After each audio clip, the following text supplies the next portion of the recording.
a lot of us that come into, relating it to Bitcoin find ourselves like kind of politically homeless in a lot of ways or looking for something different. While still not enough in the United States of a focus on, okay, the Bitcoiners and many of them that exist that are really trying to change the world and do like really good things in the world beyond just holding Bitcoin, watching it go up in price, and encouraging governments to hold it too. These aren't just these greedy billionaire assholes, and I'm not saying that's what the majority of Bitcoiners are, but that's the perception, right?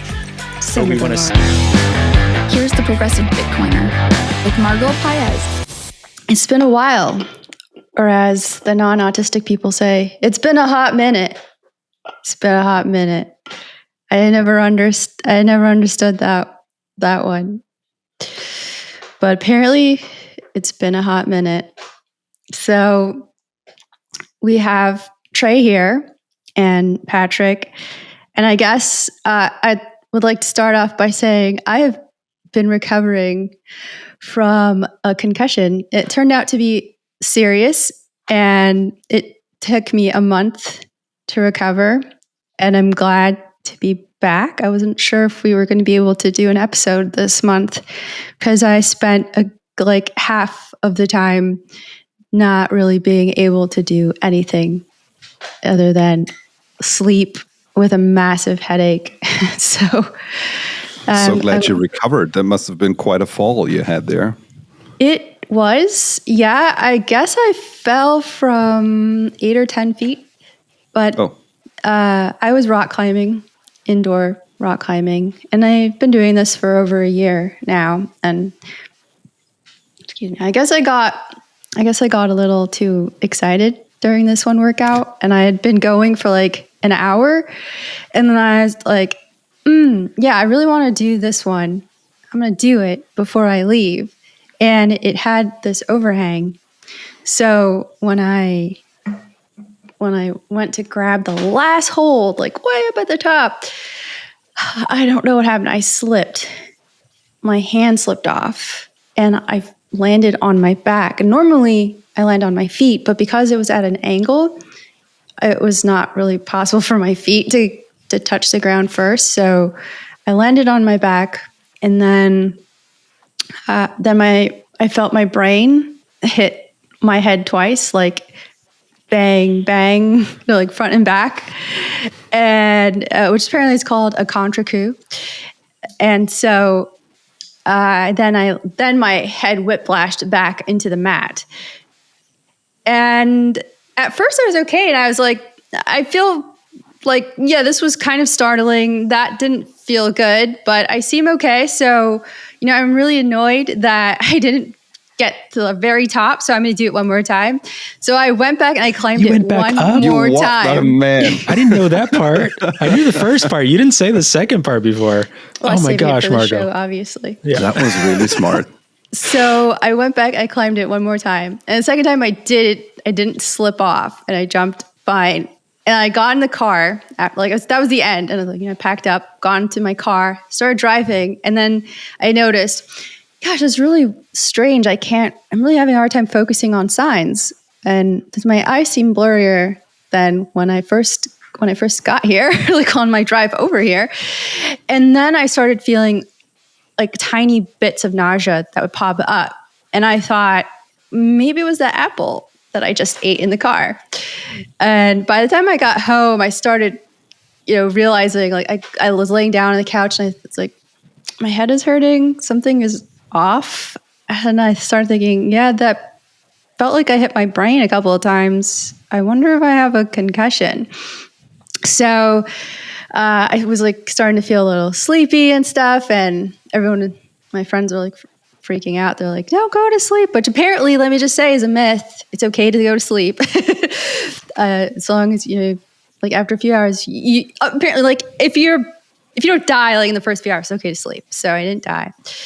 And it turned out I had a concussion. It seemed like it was minor at first, but this was on a Thursday, and then over the weekend I was just a wreck. I was just in so much pain. I couldn't noise, light, no like talking like this would give me a massive headache.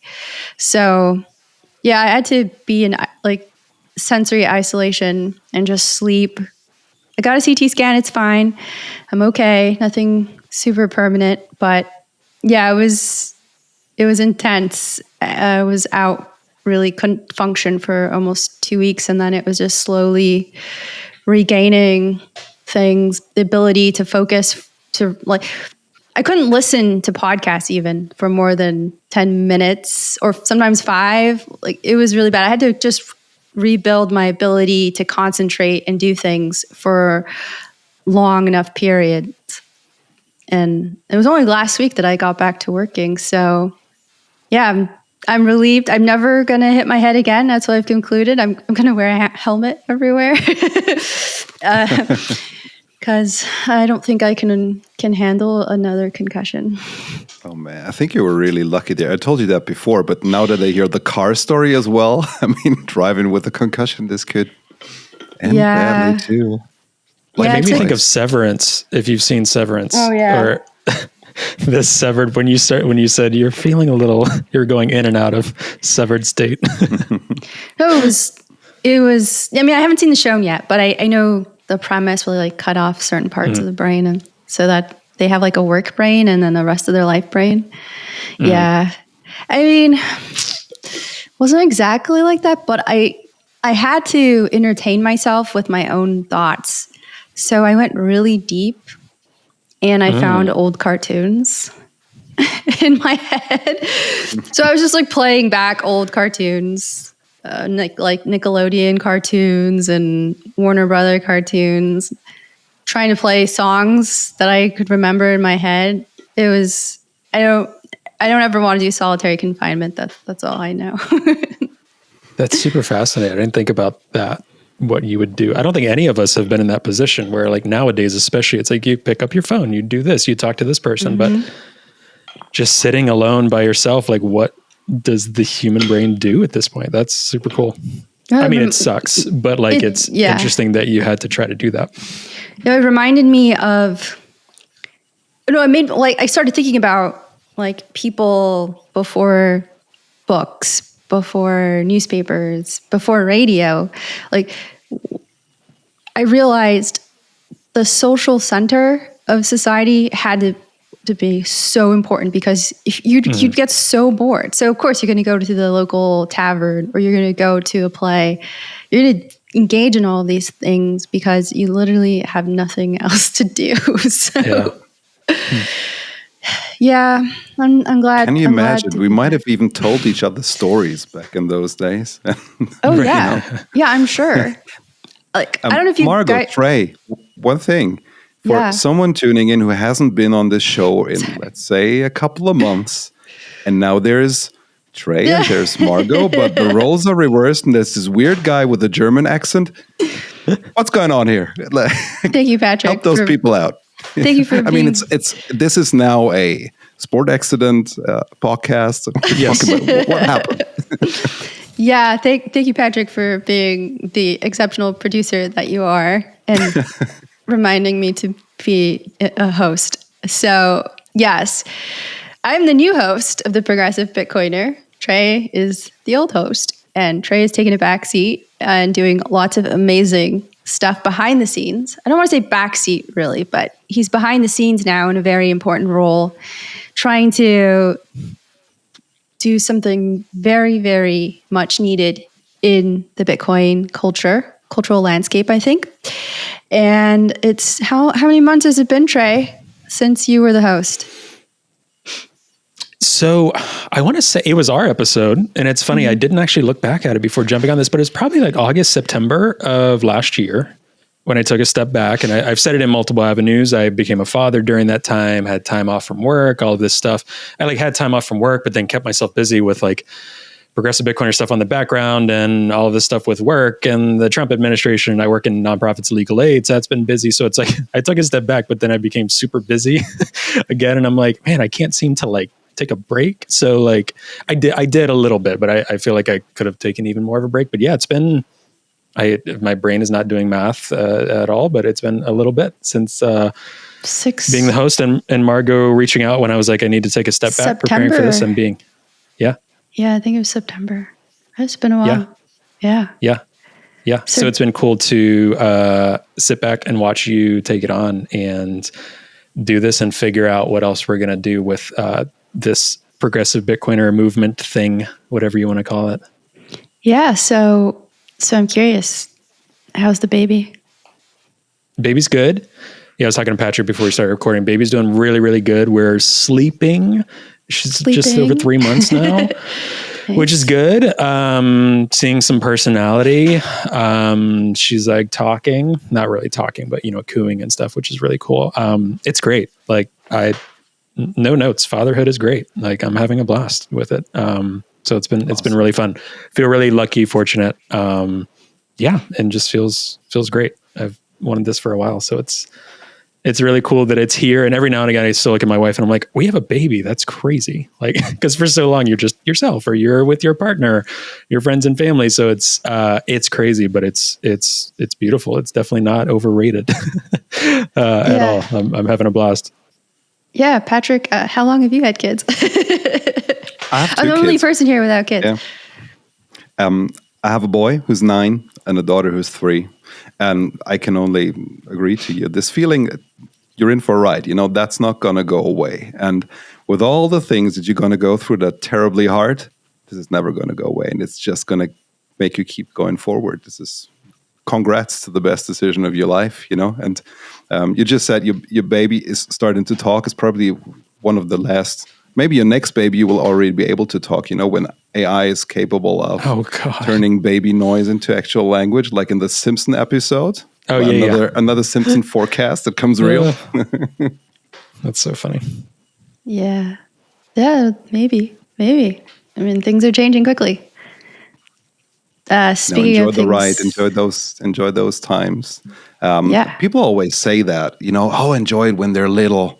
I never understood that, because every level up that you get, every new adventure that you're getting into is just amazing in its own way. Yeah, it gets kind of cooler and cooler in some regards. Like it's like you miss it, but I can see that because then you're excited for what's next and I totally see what you're saying, because people have said that to me too, and I'm like, I'm excited for what's next and what's next after that and that, like while enjoying the present moment too. Yeah.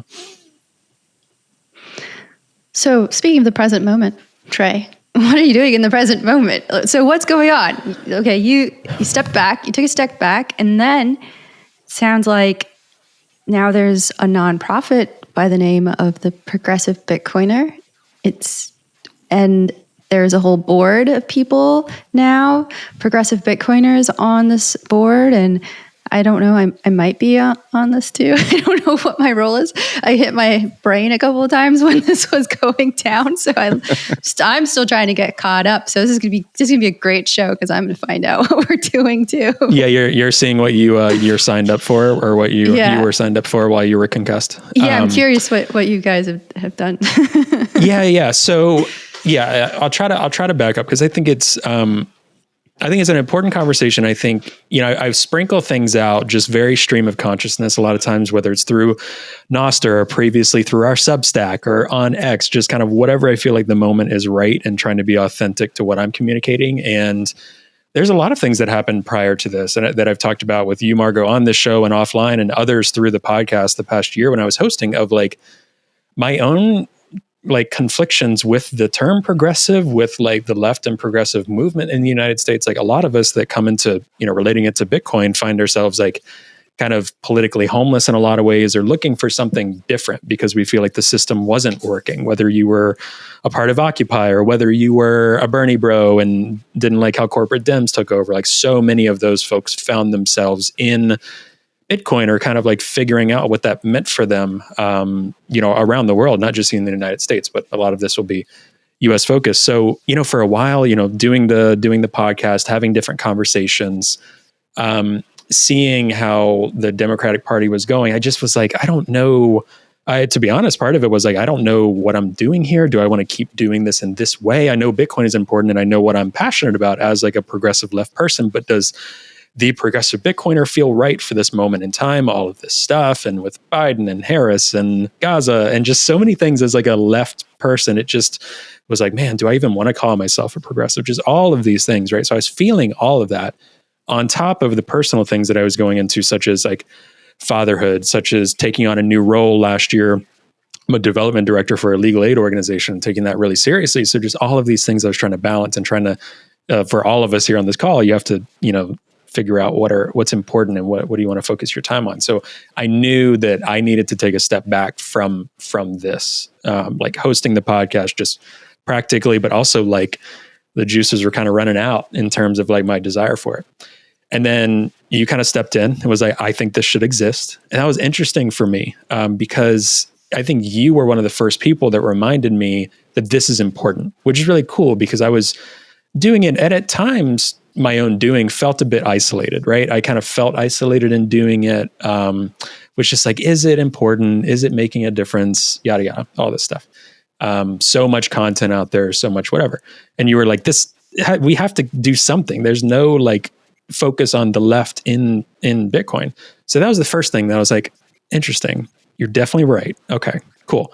Then second, Donald Trump was elected. So that kind of like pivoted my excitement or enthusiasm about the left again, in that as much as I didn't want Donald Trump elected and I'm still opposed to so many things from his administration and presidency, again, there's an opportunity for the left and progressive to rise. And as much as I'm black-pilled to think, they're going to squash it again, and that might be true, there's kind of a reinvigoration of what could the left do? What could the left learn about their stances against Bitcoin, perhaps, or different things that are even beyond Bitcoin? So that was kind of the second thing. And then the third thing for me was like, okay, there's a lot of Bitcoin content. There's a lot of Bitcoin talk that's all about number go up, all about Trump and politics. And these these libertarian Bitcoiners became huge statists overnight and were like super in support of Donald Trump and strategic Bitcoin reserve and all of these things, which, that's a whole other conversation, right? But for me, I was like, there's still not enough in the United States of a focus on, okay, the Bitcoiners and many of them that exist that are really trying to change the world and do like really good things in the world beyond just holding Bitcoin, watching it go up in price, and encouraging governments to hold it, right? So those three things were like, and the fourth thing would be my background in nonprofits. So forever, since I got into Bitcoin in 2021, I was trying to find a way to marriage those two concepts, like nonprofit and Bitcoin. So I tried at the time when I first went on What Bitcoin Did, early 2023, and had a conversation with Peter. That's when I was running youth programs in the Boston area. And I was trying to develop like financial literacy for inner city youth and things like that. Similar to like what, this is maybe a silly example, but kind of to the point, like Jack Dorsey and Jay-Z did a similar type thing in Brooklyn with like different like, Bitcoin education stuff for inner city youth. Was thinking about that. And I got so much resistance from the like traditional nonprofit and education space at the time. And I just kept hitting roadblock after roadblock, and then kind of put that as a backseat, because I'm like, I don't want people to keep thinking I'm just crazy in my role, that I'm like, I've got reputation, it's my livelihood, all of these things. So I kind of just kept going in the nonprofit world and kept going in the Bitcoin world, completely separate. So long story short, the progressive Bitcoiner turning this into a nonprofit was kind of my attempt to marriage those two worlds. And we've obviously been doing the podcast for a while, even with Mark to begin with. So doing that, and then also wanting to increase kind of our education and publication through our website, which we have going as well. So putting out articles and education, we want to keep doing that. And also philanthropy. We have an idea to grow like a Bitcoin, and it doesn't even have to be Bitcoin, but part of that is kind of Bitcoin education and using Bitcoin, a fund to actually do good in the world as a group of progressive Bitcoiners, or, not just a education, not just kind of policy stuff that already exists, but also like a fund to actually give people money that need it. And this is a good time to have this conversation because we're so early stages, right? We just created the nonprofit technically in Massachusetts in December. My whole point this past few months was just doing all the grunt work, logistical work of, getting the board, getting the incorporation, getting the nonprofit. We're still pending the 501c3 status, which in the United States is kind of your tax exempt status. So, we'll see if Elon Musk, the IRS, is still here next month. We're towards the end of that. It should be in the next couple of weeks that we're granted. So a lot of my past few months has been just doing the grunt work of just trying to make this a legitimate organization that can raise money, raise funds, and try to make a difference in the world beyond just our podcast. So I will pause there after that long-winded response. But that's kind of what brings me here today. And you were really at the very, very beginning of this, and there's so much that I want to do with this effort. But at the same time, we just have the logistics started, and it's kind of the sky is the limit in terms of what this becomes with like help like yourself, Margot, with other people's input, with the board's input, and a lot of stuff coming up. So it's an exciting time. It's also a bit overwhelming as well, because I will say I feel that we are the only progressive left Bitcoin organization, media, anything in the United States, period. We're doing and talking about a lot of things that exist around the world, like the Human Rights Foundation, the things that are happening global. And I think we will have a global impact. I think there are a lot of people I'm connecting with around the world, Patrick included, that are kind of progressive left around the world that are definitely a part of our cause. I mean, our audience is probably still, for this podcast, like 50% global. I haven't checked recently, but it's probably still something like that. But US focused, very loud still from the right, very loud from Trump, obviously. Huge role to fill with, back to your original point, Margot, the left. It doesn't exist, and we are the only ones like solely focused on it. So it's really important to do something with that. Yeah. Let's break this down a little bit. Let's start getting into a little bit about the context of the Bitcoin space, where it stands right now. And because I think if for people who've been in this space, quote unquote space, have seen over the last few years this trend towards a partisanship role of Bitcoin rather than an apolitical role in the United States in particular. And it was becoming very clear, especially looking at Bitcoin mining, that there was a political divide happening, where the Republicans were the ones who were pro-Bitcoin, Bitcoin mining, and the Democrats were opposed on environmental concerns, energy use. And it seems like this has accelerated to a certain degree. I mean, we are starting to see some more bipartisanship in terms of crypto, quote-unquote crypto in general. Mm-hmm. But that legislation is not really necessarily going to benefit the truer ethos of Bitcoin in terms of what it can do for people in helping fight certain injustices, monetary injustice, monetary imperialism, economic issues, things that really, human rights, things that would really appeal to people on the left. Like, even though there's this bipartisanship in some ways, it still seems a little bit detached from more of what progressive values are really about. And I think now, especially with the drive from certain players in the space, like David Bailey and others who gave a bunch of money to Donald Trump and turned Bitcoin into orange coin for this last election. And we got one positive thing. Ross Ulbricht was released. That was great, mm-hmm. but it came at a very big cost, I would say. And it's terrible that you had to pick and choose rather than having a choice of any candidate getting that. This was a completely ridiculous and unjust, like, double life sentence for this guy. And I think what we're seeing right now is a lack of representation, but also an opening. I think that you creating this nonprofit right now is extraordinarily good timing, because I'm seeing a void here. I'm seeing a shift in the landscape, the political landscape, an opportunity to change narratives again. And I think every epoch, Bitcoin epoch, I think there's an opportunity to change narratives and create narratives. Like the last epoch, it was really, trying to change the narrative around Bitcoin mining. Bitcoin mining has potential to do good things, right? That was like one of the things. And I feel to a certain degree, we made some inroads there, right? And I think now we have an opportunity to really work on the political messaging. And I think, Trey, so what you're doing and what the nonprofit is doing can really play a really big role here. So I'm really curious what are the first steps? What are you thinking about doing first? How are you thinking about tackling this kind of thing, like creating new narratives, shifting narratives? Like what's your what are your, I want to ask you, like, what's your vision, but I also want to like ask you, what are your first steps in this regard?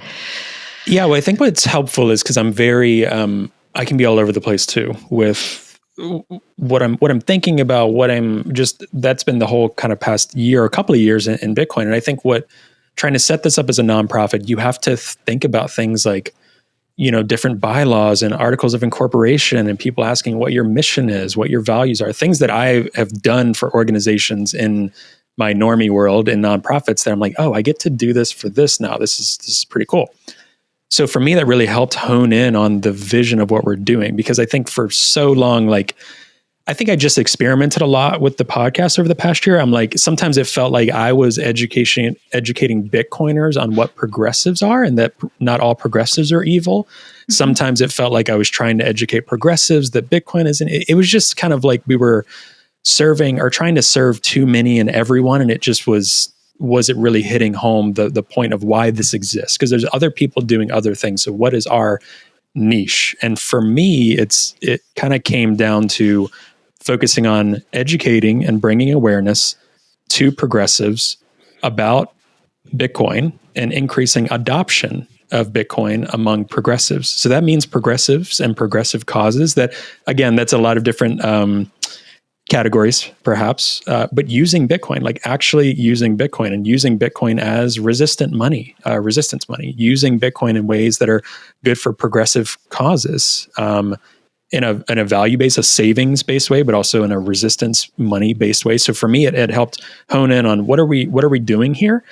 And I think being in the space is like, you want to try to make as many friends as possible. You want to be as friendly as possible. But one thing we're not doing from the nonprofit, we're not here to convince Bitcoiners or traditional libertarian Bitcoiners that progressives aren't evil or the state isn't evil. Like I did that for a long time, educated. And I'm like, okay, that's not the battle I need to keep picking. Some people trust and will listen to me and others won't. We aren't here to necessarily do policy every single day and be a lobbying organization to politicians. Now, very legalistically, a 501c3, which we are as an education and philanthropy, you can do a bit of lobbying. And for those out there, the nerds in the nonprofit, where you can do about 20%, lobbying, it just can't be a majority of your time spent lobbying. So hypothetically, if there was a legislation that was put out that was really bad against like using Bitcoin, or the government in the US was like, we're banning Bitcoin ownership. You can't, hold your own private keys, this and that. Would we as an organization be able to speak out against that, write a letter about it, protest it, go to meetings? Yes, we would. If we did that 100% of the time on everything, that is a 501c4, which is like Satoshi Action. So that is a separate type of organization. So for me, it's really about educating progressives, the progressives out there that are really pissed off that the Democrats let us down again, really pissed off that Trump is in power and Elon is in power. Like talking to those people and showing them that Bitcoin is also something that can be used for good, for your movement, for your cause. I think that is what we're trying to do. So some of the first steps that we're doing, to be honest, very practical things is, A, we're trying to raise money to actually be able to use this money to support good causes in general, and B, write articles. So we've been self-publishing articles thanks to our webmaster and technical director, Evan, who's been posting things to our website. So people submitting articles and writing articles that are kind of focusing on Bitcoin, like the use cases of Bitcoin as progressive causes, these type of things, to our website.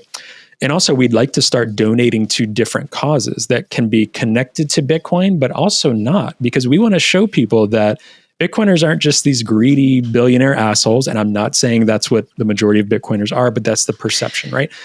But we want to say, right, some of them are.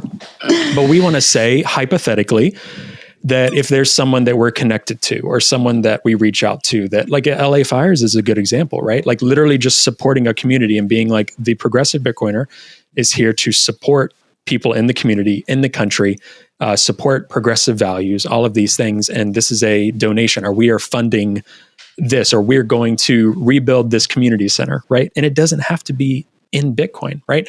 Again, logistically, we're working all of this stuff out with our board, with donors, these type of things. So those are the two things that I'd say immediately, but really this year, if we do these two things well, I'd be super thrilled. Again, a low time preference. I'm seeing that we'll hopefully be here for a very long time doing this work. But two things I really want to do this year is be able to donate money and support causes that we believe in, whether that's direct aid to people in communities or whether that's helping people set up Bitcoin payments. Like I'd use this as a hypothetical, and this is not something we're doing yet. And this isn't, I don't want to say too much and get us in sort of legal trouble or this and that, but in Massachusetts is fine. But let's say that we wanted to support healthcare decisions from people and help people access healthcare that they can't access in their state, right? Would we be able to do that with Bitcoin? Would we be able to do that with Lightning? Other things that are privacy preserving while still legal to do, but that's frowned upon from the current administration or that may be watched by the current administration. Do we want to do things like that? Those are the things that we are thinking through. We haven't taken action on it yet, but those are some of the conversations we're having about funding these progressive causes, showing people the use cases of Bitcoin, and just putting out as much education and articles about Bitcoin from a progressive view as possible to our website. That's like immediately what we're doing. And if we do that this year, I think that'll be a huge success, and then we'll keep rolling beyond that. So how can people donate to the nonprofit to make these things happen? Right? We're in a fundraising period, or perpetual for nonprofits in general, in my experience. Yeah. And how can listeners, people in the community, make a donation right now? Yeah, so right now, which I encourage them to do. Yeah, so we do have a donate button and page on our website. Right now, we have it through OpenNode, which accepts Lightning and Bitcoin. And again, we're being transparent. It says it on that page as well. I think another thing that I want to do in being in the Bitcoin space and coming from the nonprofit world I'm in is being as transparent as possible, right? So we're still in the early logistical stage of how we're handling our Bitcoin. We're accepting donations through OpenNode, but what are our long-term storage solutions? Like, how are we going to publish what our treasury and endowment is when we get to that point? How do we handle these things? Like, we are above the board, legitimate and transparent from day one with all of these things, which I'm really proud about. This isn't just a project that we're kind of shooting out there. Like, from day one, we're doing everything the right way in terms of being a very legitimate nonprofit that also is into Bitcoin, and also understanding the regulatory landscape is a little more favorable these days than it was. But even running the podcast and doing things previously, I remember the scrutiny that was on a Bitcoin organization or Bitcoin adjacent organization. So with that in mind, we want to be just transparent and understanding that Bitcoin or crypto, whether it's this administration or whether something else happens in the future and there's extra scrutiny. I mean, hell, we're the progressive Bitcoiner. We could have scrutiny on us from the Trump administration or different causes with what we're doing. We want to be above board with everything and transparent with everything. That's what we're trying to do. So we're accepting donations in Bitcoin. We're very proud of that. We use Bitcoin. We know how to handle Bitcoin. We're long-term holders of Bitcoin, all of these things. And then once the 501c3 is processed in the next few weeks, even from when this comes out, we'll begin accepting payments in fiat as well, because I understand people still want to donate through credit card and those things. I understand, liabilities with certain donations in the United States. There's still things that are figuring out. And once we get that 501c3 status as well coming soon, that'll be tax deductible for donors that really care about that. So it's on our webpage. It's very transparent that, we are 501c3 pending. You can make a donation now, but once that 501c3 is cleared, it is a tax deductible donation. So, we're not making false promises and saying that it's tax deductible in this moment. It's not yet, but it will be with that 501c3. So, going to progressivebitcoiner.org, I'll add that we're at .org now and not .com. But if you accidentally type in .com, it will reroute to .org. So no worries. We do have a donate button there, and we are accepting funds, and we'll be using those funds for the causes that we just mentioned. Yeah, so I was just thinking about the name, the Progressive Bitcoiner. Actually, my concern now is not on the progressive side. It's actually on the Bitcoiner side. I want to talk with you a little about that, because when I first joined BPI, the Bitcoin Policy Institute, I was really nervous that we had Bitcoin in the name of the organization, the Bitcoin Policy Institute, because I thought, oh God, this is just going to turn people off. And I like, could we just put like blockchain in there instead? But it was a really bold move that I don't think has really harmed us. I'm not totally certain that it has helped us. I think like a lot of our funding is still very much from within the space. the ecosystem of Bitcoin. But, I think it's interesting. I think, if you do good things under the label, you do things that give credibility to it, it can, maybe in the long run, it plays out to benefit the image of Bitcoin and change narratives. I'm wondering if you thought at all about that when you were thinking about, well, let's incorporate under the name of the show, the Progressive Bitcoiner, let's make this bigger than just the show. Were you at all worried, like, because, you're talking about donating to things that happen outside of Bitcoin, like you mentioned the wildfires or abortion rights or whatever, the causes that matter to progressives. And did you wonder at all what they would say when they saw, we just got a donation from the Progressive Bitcoiners? Like, do we want this? Is this blood money? Any of this at all?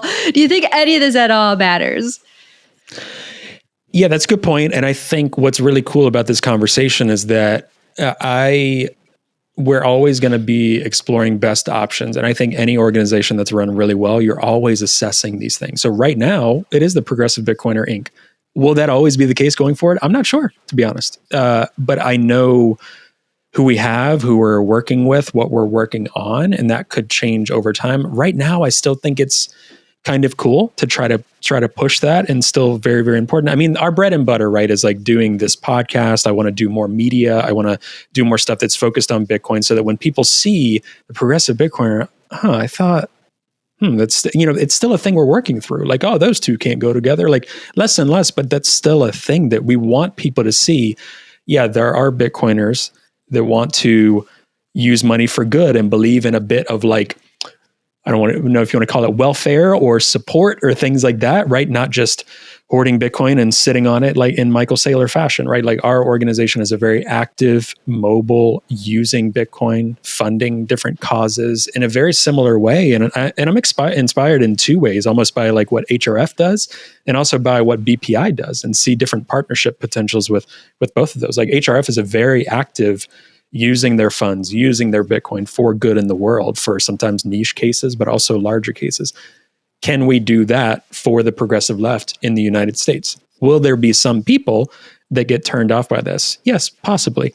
And, the first year, we're going to go with some of the more low-hanging fruit, right? Whether it's people we already have relationships with, causes we already have relationships with. Like, I can even see doing some stuff with PubKey in New York City and, these different things, the low-hanging fruit, and then move beyond that. But I think we're still in a phase where we have to try to push forward and go against that narrative a bit. I think that's really important. And that's one of the original reasons for us existing, was like, there is a narrative that Bitcoin is an anarcho-capitalistic or libertarian project in general.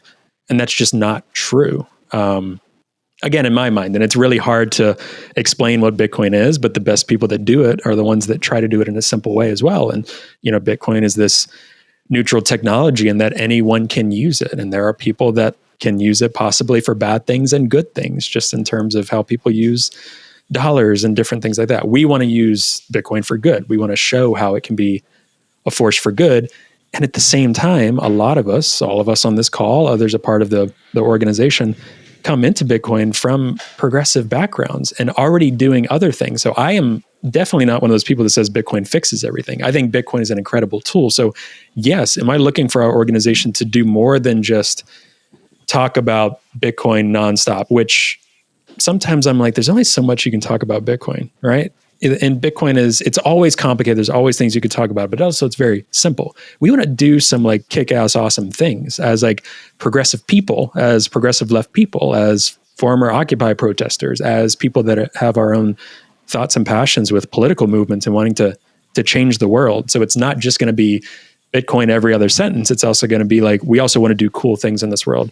How can this nonprofit that's also very activist mentality operate? I think we're at the beginning stages of figuring out what that looks like. So again, if anyone's listening and they're like, oh, that's cool, or oh, I have an idea, I mean, feel free to reach out to myself, Margot, whoever. We're constantly wanting to build this. It's a movement, it's a nonprofit, it's media, it's a lot of different things. So we're very much at the beginning stages, but there's a lot of cool shit that I think we're going to do. Yeah. Yeah, no, I think ultimately, having Bitcoiner and progressive together in the name of the nonprofit is probably a good thing in the long term, or in general, just because I think it is provocative enough for people to say, what? Well, like, how does this work? And then it creates an opportunity and opening to have that discussion, I think. And I get what you're saying. I think, almost making it like Bitcoin is secondary here, and the mission of helping people in however way possible makes sense, right? It's like saying, like, yeah, I want to help you. We're going back, like, let's say abortion. Again, it's a hot topic, easy one. It's like you're out there, you're volunteering, and you're like, yeah, but yeah, we care about abortion rights, etc. And oh yeah, by the way, like, we also like transact in Bitcoin. We're gonna go have lunch, and yeah, I'm gonna pay, and then everybody's gonna send me a Lightning invoice, and then suddenly you've got people around you. You're there talking about abortion and activism, and maybe some piece of legislation that we're trying to support. And you've got people who are not Bitcoiners there at the table, and they're like, "What are you guys doing?" And then now you have an opportunity to talk about it. So I think this can be a very interesting Trojan horse as well, to find ways to bring new people in to discuss Bitcoin and see how it can be used in these ways that actually benefit progressives and progressive values. So I'm excited. I'm excited to see how this plays out and what all these new projects come about. Trey, I think this is a really cool thing, and I really think it's so needed, because right now everybody's just so obsessed with number go up and strategic Bitcoin reserve, which I have not heard much about since the campaign trail. I've heard a lot about stable coins, but not much about whether the government is actually going to buy Bitcoin. So I think having an organization that is really focused on this is really vital. Patrick, what do you think? I mean, I know this is mostly very U.S. centric here. It's a nonprofit in the U.S. and this concept of progressive I think is a very American concept, because that like the left in Europe tends to be more to the left. Left center in Europe tends to be like extreme left in the US, right? So you have to have, in the US, you have to have like this progressive, like we're the progressives. We are the ones who are, holding up these left values. But it seems less important in Europe. So I don't know. I'm just wondering, what do you think about? I wouldn't say less. I mean, different, basically. Yeah, I think a lot of it comes down to the two-party system that you basically have. And I mean, we just had an election in Germany, but that's a whole different story we're getting into there. That was just yesterday, the day before we were recording. But there's one thing I'd like to get back to before that. There's a duality in something that you guys just talked about, because, we have progressive and Bitcoiner in the name, and there's also the acceptance of fiat and Bitcoin. And Margot, before you spoke about, of course, I mean, we're probably more likely, because we're not in this ANCAP and super libertarian edge of Bitcoin, so we're waiting for another narrative than property rights and all that, what relates to that, repeated over and over. So maybe this could be a thing. Let's just see what happens. That's why I think the name is still very valuable. Let's think of scenario where there's some cause that's important to, let's say, American progressives. But to go back to something you said before, Trey, I just checked, we have still a majority. There's 51% American listeners, and I think we have 8% from the UK, 5 from Germany, 5 from Canada, Italy, and then there's another 117 countries the podcast is listened in. But let's just think of one cause that, thinking of listeners of this show, people that are interested in donating, and also people that will find about the progressive Bitcoiner through some other just more progressive leaning cause. And there is some cause where Bitcoin all of a sudden really works well, where you couldn't get the funds to the place for whatever reason the fiat system holds, that Bitcoin in that case would fix in that certain situation. Then I think it would be really, really interesting and a good reason to have Bitcoin still in the name, where someone who probably donated in fiat because of just the cause that they saw and didn't really care about it's Bitcoin. They just saw some of the article, didn't really read that it's on top of the Substack, it says Bitcoin in it. Just like, oh, this is a really good cause. I'm going to donate some fiat to it. And later on, maybe through a next article, they find out, oh, wait, Bitcoin was actually the tool that was really cool and made this possible, that funds got there. And the fiat I paid, I'm going to look into this Bitcoin, And that's just what I'm hoping, because this is cultural activity that we're talking about. And this is what I'm waiting for. This is what I want for Bitcoin to happen, not just the individual, but the interaction between people. I mean, it's peer-to-peer electronic money. And just as a thought, think of any cause that could happen that relates to this. I mean, there's so many terrible things going on in the world where people will need help and will need more. Just think of climate catastrophes that will happen where this might actually be happening. So in that case, I think it's really good for people to then be able to see. I'm not saying don't ever change the name or anything, but maybe the podcast would change or anything else would change and things just run under the hood of the entire NGO. But this for me is really something promising. And I think it's a good idea to also, because there's going to be people saying like, oh, how can you accept fiat donations, And just this is something that I want to point out, because this is a reason where it really makes sense to accept fiat, because there's a learning in there for people through exchange, through interaction between people. Yeah, and I think we're still very much a unicorn in that, because spending more time in left circles, here in Greater Boston area, even on online places like Blue Sky and others, Bitcoin is still seen as the dumb rock crypto, and it's not as cool as this DAO over here, or this use case over here, or this privacy coin over here. It's all of these things. There are still many people on the left that even understand crypto that will say, well, Bitcoin is this libertarian project. They do some of the other kind of mainstream. So we're a unicorn in that regard.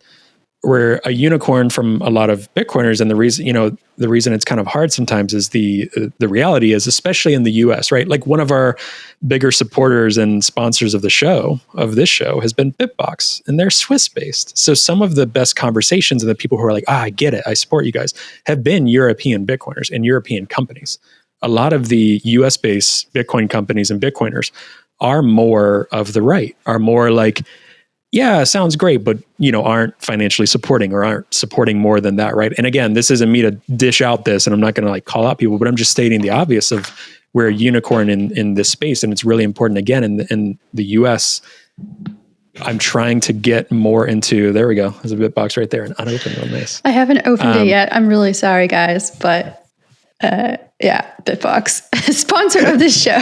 Oh. Sorry, blatant ad product placement right here. Bitbox. Sorry, Trey. Keep going. No, you're good.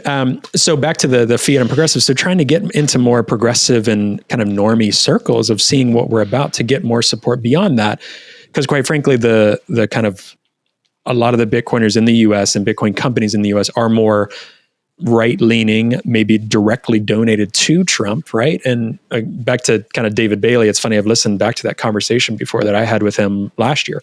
And I understand he's accomplished a lot in that regard. So there's one thing to respect in that regard.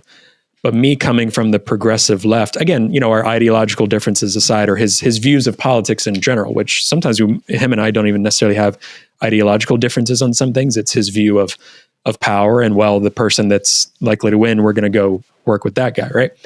My thing is, if you're coming from the progressive left in the US, a lot of us don't believe super PACs should exist. We don't believe money in politics should exist to this scale. So to see Bitcoiners being like, well, we're just playing the system, I'm like, now I'm trying to destroy that system. So again, we're kind of different in how we're actually even pitching politicians in that regard, which again is a whole nother story. But my point being, we have to work with other progressive causes, progressive donors, progressive people, because a lot of the Bitcoiners will be like, hey, Trey, we're cool with you. I know you're a progressive I like. Margot, you're a progressive I like, can tolerate whatever, right? In certain conferences.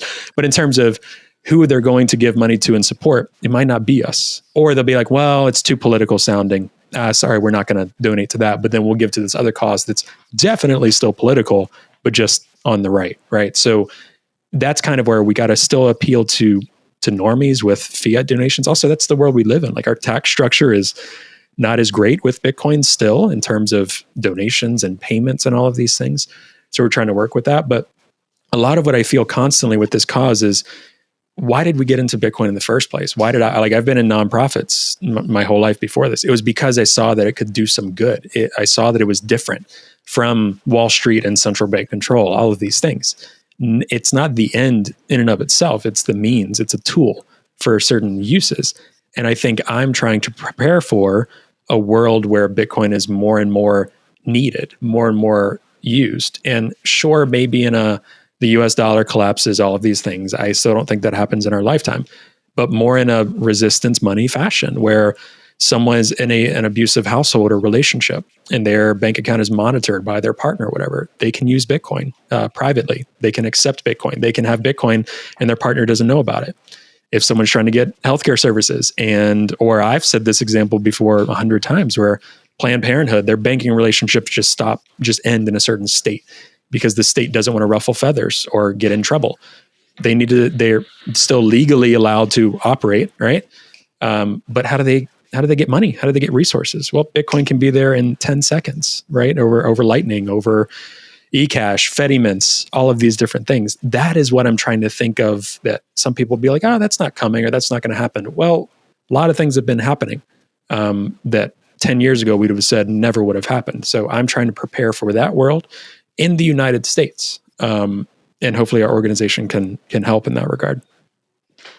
I think it's interesting you brought up, it sounds like this is Bailey's position, which is, we're going to go with the team that we think is going to win in terms of winning for Bitcoin. Was that what you thought he was saying? Because I'm sure. Well, I think he was like going with the team that we feel like we can buy and will do the most with our money, because Trump doesn't have an ideology, right? Trump is a transactional figure, in my opinion. So he was most up and he's like, sure, yeah, you give me some money.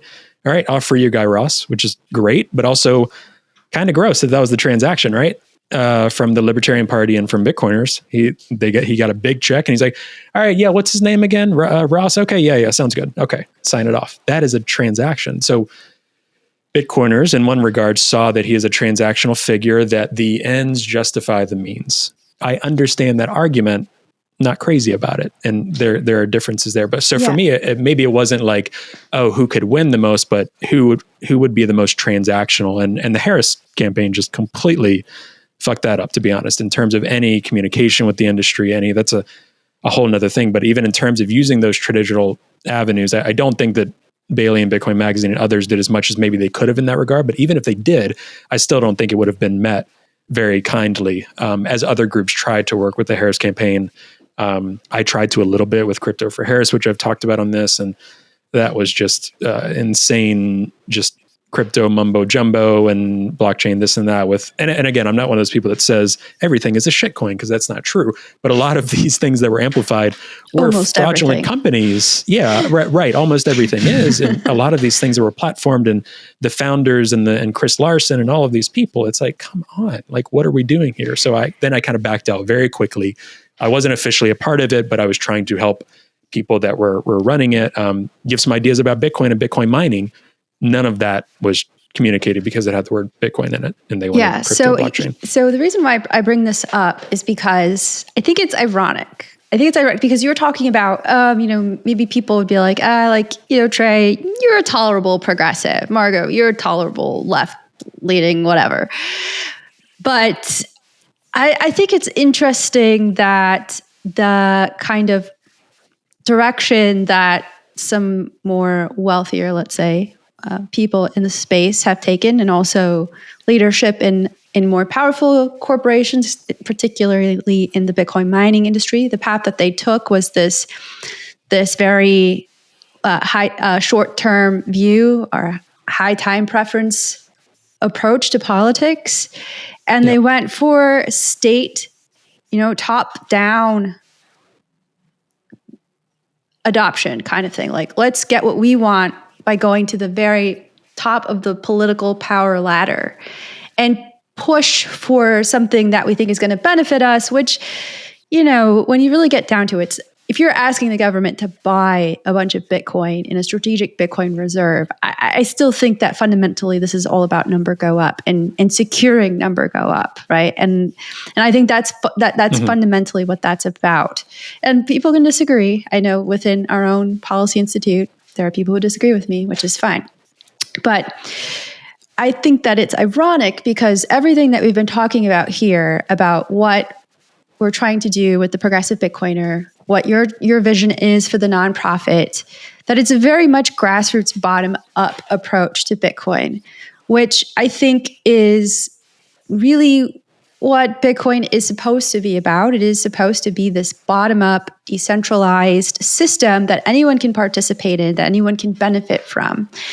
And so when you say maybe they wouldn't donate to us, I actually think this is a reason why our political opponents should donate to this nonprofit. Because if you actually believe in true mass adoption of Bitcoin and you actually want to make a political environment that is going to be friendlier to Bitcoin, then the thing to do is to actually fund the people who have different opinions than you so that outsiders can see, this space is not just one voice. It's not just Saifedean. It's not just a bunch of guys who think women should be in the home and with banning seed oils and sunning our balls, right? It turns out it's not just about that. But how are we going to know if there's no money going into these alternative voices? And I think that is actually what I hope people take away from this is, no, this is boldly political. It's overtly political, but it's also for the benefit of you. Even if you disagree with this type of politics, this benefits you because you are expanding the window of opportunity for people to get Bitcoin. And that is always going to be good for other people who have Bitcoin already. So you can do the short term, let's get the ETFs, let's get the government to buy some Bitcoin, but that's only short term. You still have to do the hard work, and that's still the grassroots thing. And so, Trey, I think you're underestimating it. I think this is the number one place where people, especially the ones who hate me, I know you're out there, NBK, I know you hate me. This is where you should be sending some Satoshis. So I'm saying go to that website, go to progressivebitcoiner.org, and you should give all of your hate money to us because we're doing you a favor. Well, I thought that, and I agree with that notion. And that's what I used to talk about a lot, even last year, until I just got too tired. And I'm like, I need to go be a dad and do my other job as well. And in doing this, and I'll never forget having Lynn Alden on this show and talking with Lynn Alden even offline about this, her engineer mindset, her just way of talking about it in general, and someone that openly as well has some left views as well, or just a lot of us have complicated views, right? Which is the normal way to think about life. But saying, why would you not protect your left flank? That was the whole thing, is why are you only gearing up for this battle? And my fear is that now that Trump is in office, it's friendly to this group of Bitcoiners. They're like, yeah, we made the right decision. We're all in. 2 years from now, midterms come, Democrats come back in 4 years from now, and then they just want to completely annihilate the Bitcoin industry, annihilate Bitcoin mining, annihilate, no KYC services, or all of these things that people are not thinking about. Because I think you're right. They're just trying to secure their bag, right? The amount of money being donated from people, flung out of people's pockets, from anyone saying, we're going to get a strategic Bitcoin reserve, thousands thrown at organizations and people doing this without even asking, what are you using the money for? How is that happening? Whatever. And me saying, we're going to be transparent with it. And we have none. I think people will publish addresses in the future, but even year to date, we have 500 dollars worth of Bitcoin, in this little fund that we've started, right? And prior to that, anything that we earned was just paying basic costs of the podcast and kind of running things there. Was able to pay a previous producer for a little bit, right? There's things, and I've been very transparent about what we're doing, right? I'm saying, and I agree with you, is that in order for us to do some of these things, like I have people that, the good news is I think we know a lot of people that can help do a lot of things. We know people that can have the policy discussions and speak that language to progressive lawmakers. We know the people that have the technology side of things. We know the people that can do the humanitarian stuff, but we need more funding and resources to go and do these things, to recruit some of these people that are really great, but need to be compensated for their time because they're already doing 50 million other things, right? Like we want to use this funding. We cannot do some of these things without that. And we'll be giving more roadmaps and things like that to show people, what we need and why and budgets and things like that, rather than just me saying it here and people just, throwing it out there. Like, yes, donate, but we'll also be telling you what we need, how much, exactly why, for what, all of these things to do some of these things. But yeah, I think it goes beyond. I think some people are kind of in this honeymoon moment. Some actually, and I, shout out to some, I won't name them here, but I've had some conversations with people that were very gung-ho Trump. They saw the shitcoining. They saw the approach to Gaza and the real estate development stuff. And they're like, man, I was wrong. Like, this is fucked up. And like, this is crazy. And it's not one of those things that they're like, oh, I would have proudly voted for Harris or whatever. And, that's a whole other conversation. But I think there's some people that are a little bit open to, we got to zoom out again. We got to stop just thinking that a political leader or a president is going to do what's best for Bitcoin or what's best for, our causes that we think about. But I agree, we're going to be unapologetically progressive. We're going to do it in ways that might piss off some traditional Democrats and progressives, and will definitely piss off some on the right. We are unicorns. I love pissing people off very much. Yeah. It's my brand. But we'll do it in I'm on board. It's what I'm saying, Trey. Yeah. And I know you are. And I think, we've been doing the podcast. There's so many people out there that I think are with us on a lot of things. Come and create content for us. Come and we could have more shows. We can do more stuff. Help support us in what we're trying to do here. And if you're questioning what we're trying to do, or you're trying to have a conversation, like I'm down to have a conversation anytime. I'm reluctant to say too, what did somebody mention to me? Like, we need a George Soros for progressive Bitcoiners. And I'm like, no, that's not what we're looking for here. Right. But if there are like wealthier, Bitcoiners in the space that are looking for a unique cause, this is that, right? This is that. And we're going to be transparent with everything. Let me just pull a Bernie here. I am once again asking you to make a $27 donation to this cause. That's all it takes. We don't accept super PACs. $27. That's the average donation. So I'm saying. That's literally it. And also, I'll add on that. I've already mentioned it. But for those wondering too, like, yes, we're the progressive Bitcoiner. Yes, we're a lot of progressives. Yes, many of us. Some on the team probably haven't voted in forever. Some do. Some are active.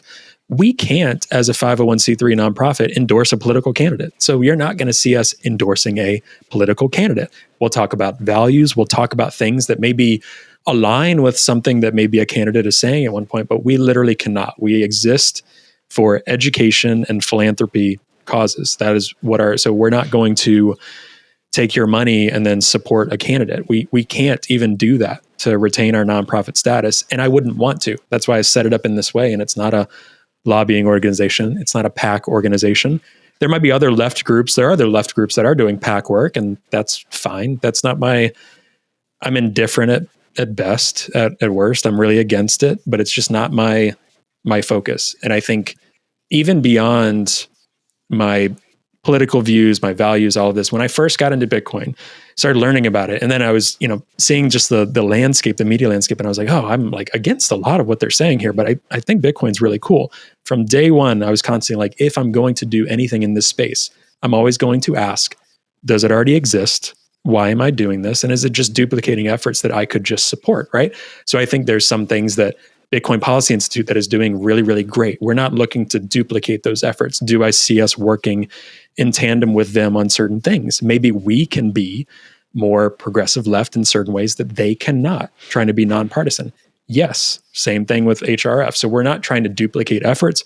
We will be one of the biggest cheerleaders of other causes and organizations we agree with. We're not trying to compete with folks in the space or kind of make it this contest that some in the space do about, well, give to me and not them, or this and that. And like, no, there's so much work to be done. We're going to focus on what we think is really missing in the space. And if we're doing something or going to do something that seems like it's duplicated, it already exists, call us out. And we'll be like, is that the best use of our time? I don't think we're doing that or have done that yet. And I hope that we won't, because we're trying to be unique and different in our approach. And you know, Trey, I think that's one thing that makes it relatable to so many people. Because for me, when Margot asked me if I want to help her support this show and help her run it, the reason I said yes was because it's political and also not political. Because in the Bitcoin space, you hear a lot of this thing like, "Oh, we're so apolitical. Bitcoin has nothing to do with politics." Of course, it is. Everything's political. Yeah, no one's apolitical. Exactly. Yeah. But the thing here is, I see so much. You said all these things before, you know, all this lobbying that's been going on in this campaign in the US. But there's so much more. We see the same thing here in Germany. You know, there's lobbying in Bundestag, so our government run by Bitcoiners lobbying there. There's tons of influencers who are basically just repeating the narratives of some far right parties, and this is also a way of lobbying. To me, the thing is, this is being politically active by having political influence on active political personnel. The difference with this show, which is why I relate to it and why I agree to it, we talk about things that are political to society, interactions between people. How do we want to live together? What do we want to support? You know, without, and now even you telling us that there's not even the possibility to lobby. I think this is great, and this makes it a lot relatable to a lot of people who just say, well, I'm interested in political philosophy, and Bitcoin makes me think about many of the things that I learned when I thought about what is right politically. You know, what do I want society to be run like? What role of government do I want? These are the conversations and the thoughts that I think a lot of people have, and that just makes it really, really valuable. Not the fact of becoming politically active and have Bitcoin as just a tool in there. Yeah.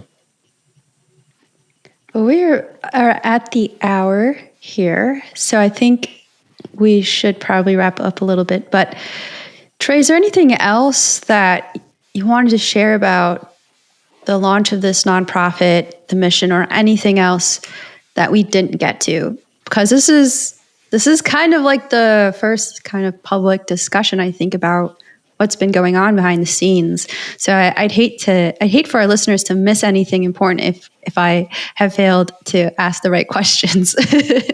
No, I think this is a good start. I think it's the first of many different conversations. You know, myself, our board chair, Mark Stefani, who was the first podcast host. We've got a great, board of directors that kind of shouted out here and there a little bit, but more and more you'll see our website has already have a bit of a revamp where all of the podcast episodes are there, but also the articles, the donate I mentioned, but soon we'll have our board members up there, and we've got a wide variety of board members, which are really great, which are super smart people. And we're constantly recruiting people to help us out with our cause. So if you feel like there's something, even within this conversation, that struck a chord with you and you think that you could help, whether that's as simple as like writing an article and wanting to submit an article for us to post. I've had people reaching out about that, which is really great. Whether it's donating, whether it's wanting to be a part of our organization and be a part of the board. Once we have like a good list of board members now, then our next phase is kind of moving into more of an advisor structure and kind of having people that have areas of expertise that could really help with research and doing certain things. So if people want to contribute in any of that way, I think there's a lot of things we could do with media. So really wanting to focus on if people are kind of gifted in media and editing and videos, or hey, throwing it out there. If you have an idea for a podcast, I see this as kind of a network of different shows and opportunities and, news shows, maybe a focus on environment, whatever. You have a thought there and want to just see if there's anything there.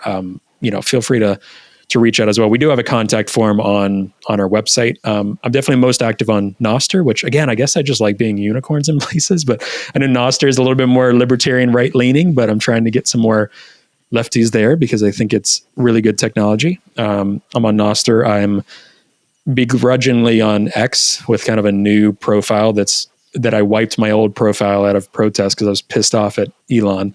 And I, came back after like 3 months to create it because I realized just normies couldn't see anything or get in touch with me. So I have like 300 followers there that stagnated and just keeps going down because nothing is, I've talked about progressive Bitcoin politics against Trump, Elon. So no one's ever going to see my stuff on X. I'm on Blue Sky as well. Get a little bit more of a following there. So there's different ways for people to reach out with us. But seriously, if there's any way that you want to get involved, I guarantee we can probably use you. Trey, just throw out there. Oh, go ahead, Patrick. Patrick, go ahead. I'm throwing out something very silly. So, Patrick, you probably have something very serious. No, actually, this was a silly one too. There's an image stuck in my head for the entire conversation, and you basically started that, Margot, with your car story, because everything has been a car to me right now. We have the Progressive Bitcoiner Inc. right now, as with Trey sitting in the back seat. At the sides, there's the papers and license stuff with a 51C, whatever that I can't remember. We have heard a lot of the things that are under the hood in the engine. Margot is somewhere at the front, driving the steering wheel with a concussion for the podcast. And now if you could think of, I said it's going to be really cheesy. So if you could think of having unlimited fuel to this car, it's an electronic cash car, so it's probably an electric car. You have an unlimited source. You said unicorn a lot. Let's imagine it's a business type of unicorn which I think is when a business hits $1 million or $1 billion, something like that. Oh, I don't like the wrong person to ask. I have no idea. So unlimited, a lot of money. Yeah. And you could decide right now what to put in the trunk and where to deliver it. Like what cause would be the one thing where you say, and let's imagine we get the money from all those right-leaning Bitcoiners that you mentioned before. You have all this in there. You can put it whatever you want in the trunk. What would you put in there? Where would you deliver it? I'll give my answer, and I'm curious Margot's answer too. I almost want to say like two things. Like one is like from the beginning, I think having like, I don't mean this in like a negative use of it, but like a media empire, like Young Turks, like that kind of vibe of like progressive Bitcoiners where we're loud about what we believe in. We're passionate about Bitcoin unapologetically, and we have just a media empire of things to do. That costs a lot of money, so that even normies are seeing our stuff on YouTube, on wherever.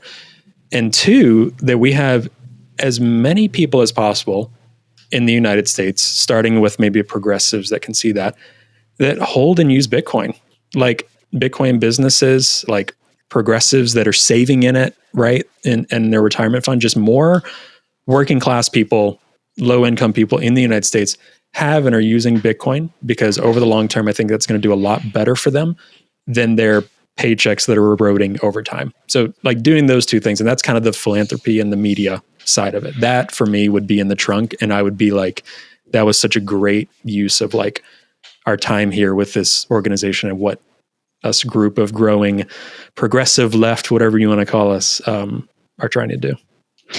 Yeah. So I guess my answer was very much along the lines of this media empire thing. I really think that we need a different angle in the media lens, the media landscape around Bitcoin. And I would love to see this really developed out, having much more of a presence online, having a lot more content that is coming from people who hold different values than what we're typically used to seeing associated with Bitcoin. So yeah, I'm absolutely on board for that. And yeah, the philanthropy side, of course, is very important. But I'm also just thinking like, yeah, let's get it out there. Let's get more people creating content, generating new ideas. We have to shake this up because it's getting stale. It's getting boring. It's getting stale. And right now I feel like even though the price is up, the culture is way down.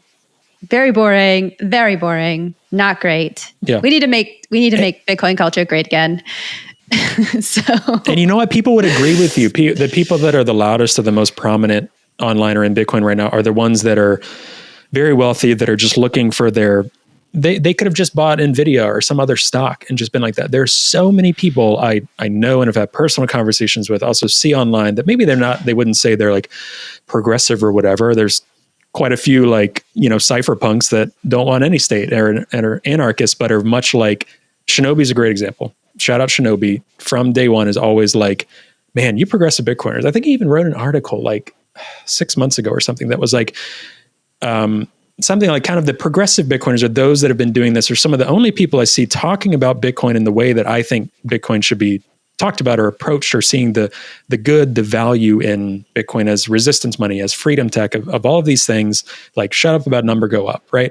So there are people that, even if they might not be with our political cause or whatever, what we're trying to talk about, we're not going to talk about number on this show a lot, or not analyze what is this economic trend doing. Not that those resources aren't great, or those podcasts aren't great, or even what like Danny's doing with what Bitcoin did. Like I listened to one recently where they talked about the economy. That already exists, and that's fine. We're not here to do that. So I think there's a lot of people that are willing to join our cause if they can just get past their own hindrance of progressive or what they think, their own bias. Like get past that, see what we're actually talking about and doing, from episodes I've done, from episodes Margot's done. Like come join us. You'd be surprised. Yeah. Yep. Please join us. And on that note, my silly take is, so I always feel like, we watch PBS, public broadcasting station, and I don't know if you guys have an equivalent in Germany, Patrick, but this is our government-funded, state-funded broadcast network called PBS.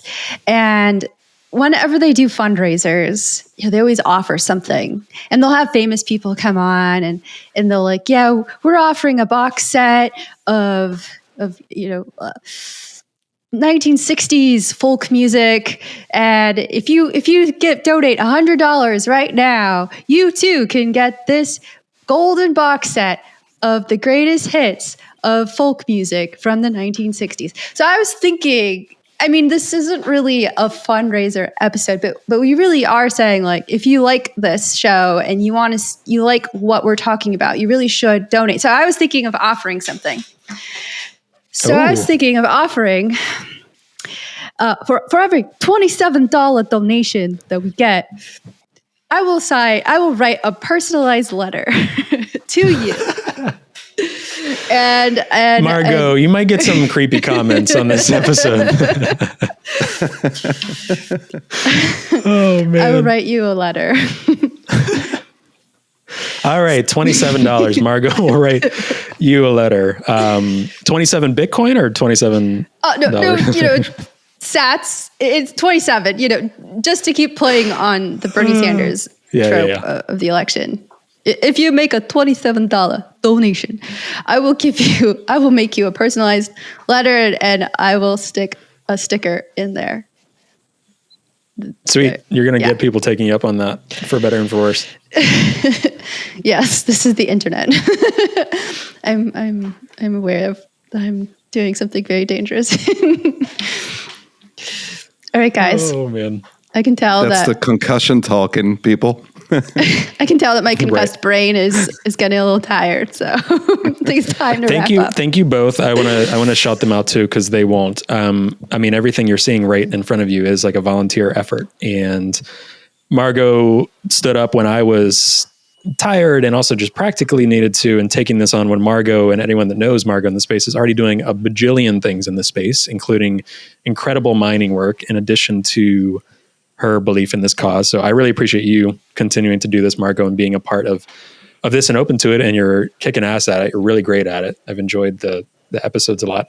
And Patrick too, for just stepping up and doing such a great job. I've heard so many good things about like production. I love the videos and the intro and all of this stuff that you've been doing, which is really awesome. So it makes me feel good because I care about this, and you both care about it a lot as well. So it's nice to have a team of people and our board and all of these people doing it, rather than just sometimes feeling like it was just me or just one other person or just Mark back in the day. Like having a team and seeing this continue to grow just makes me so happy. And it's so nice to watch. So thank you both so much. And thank you for having me on.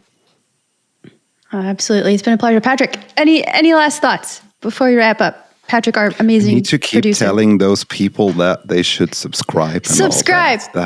Hit the like button. Subscribe, hit like, tell all your friends. Smash that like button. Smash it. Hit subscribe, follow, share. Share this with all your friends. Share it with your enemies. Share it with the groomer, the person who grooms your dog. Share it with your neighbor, your post office worker, your local anarchist, your food not bombs representative. Share. All right. I did it. I remembered. No, I didn't remember, actually. All right, everyone. Well, that's our show. Thanks for tuning in. And now for your Bitcoiner moment of Zen. Where are you going to go? Grab your Bitcoin and fly to El Salvador? I mean, people are doing that, frankly. Yeah, there have been some interesting conversations, even around here.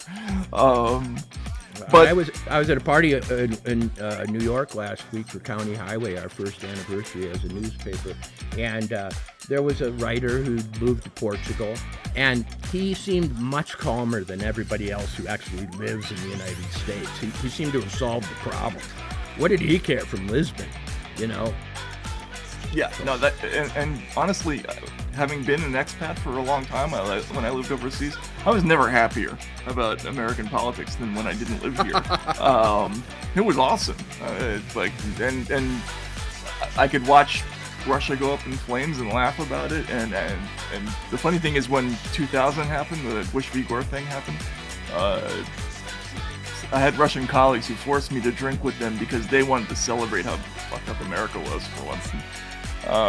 But you know, now we're living that. We're in the third world.